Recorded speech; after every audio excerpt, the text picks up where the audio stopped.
Napansin mo rin ba? Bawal manigarilyo sa mga eroplano. Pero bakit meron pa ring ashtray sa mga airplane lavatory? Akala ng marami, lumang eroplano lang ang may ashtray. Pero kahit ang mga bagong aircraft, meron pa rin. Bakit? Hindi dahil pwede kang manigarilyo, kundi dahil may mga pasaherong lumalabag pa rin sa patakaran. At kung sakaling may taong magsindi ng sigarilyo, mas mabuti nang may ligtas na lalagyan ng upos kaysa itapon ito sa basurahang puno ng tissue at papel dahil maaari itong pagmula ng sunog habang nasa himpapawid.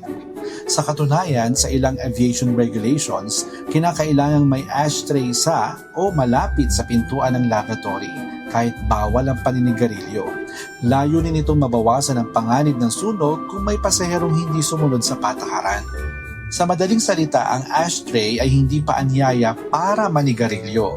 Isa itong backup safety feature para sa mga pagkakataong may taong gagawa pa rin ng bawal.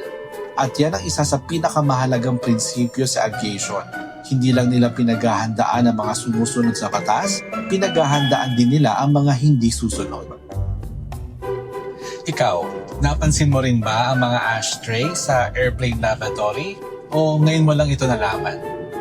Sana may natutuhan kayo at laging tatandaan, mapalad po ang tao na nakakasok po ng karunungan at ang tao na nagtatamo ng kaunawaan.